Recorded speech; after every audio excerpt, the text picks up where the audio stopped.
on the same day and profaned my Sabbaths. Did they contaminate the sanctuary? Is there anything in Daniel about the sanctuary being defiled? Absolutely. And they profaned my Sabbaths. For after they had slain their children for their idols, on the same day they came into my sanctuary to profane it. And indeed, thus they have done in the midst of my house. Do you know what else they were doing? Israel was shedding innocent blood. She was a murderous wife. Notice what it says in Ezekiel chapter 16 and verse 45. Ezekiel 16 and verse 45.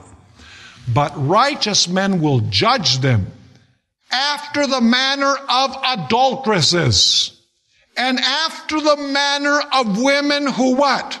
Who shed blood. What did Israel do? They shed blood because they are adulteresses and blood is on their hands. Interesting. But do you know that Israel wasn't the only one who was doing this? Israel had daughters. You say, how's this? Go with me to Ezekiel chapter 16 and verse 48. She had daughters that were committing the same sins as she was. Notice Ezekiel 16 and verse 48. As I live, says the Lord God, neither your sister Sodom nor her daughters have done as you and your daughters have done. So does Israel have daughters according to this that are practicing acts of harlotry also?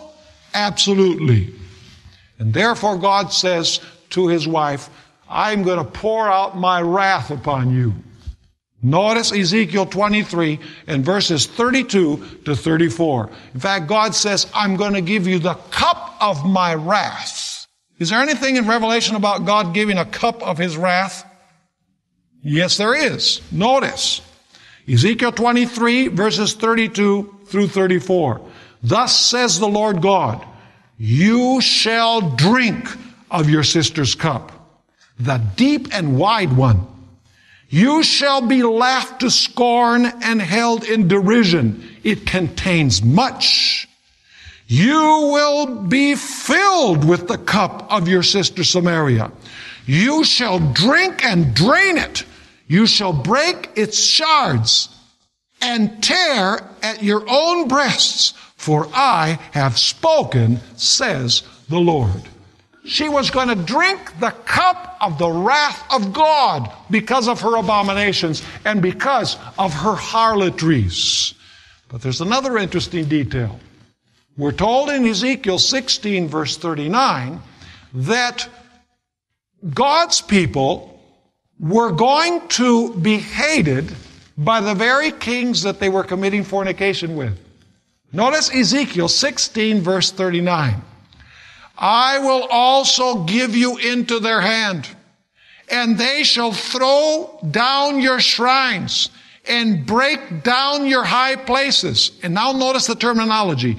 They shall also strip you of your clothes, take off your beautiful jewelry, and leave you what? Naked and bare. What were the kings going to do? The ones that she fornicated with?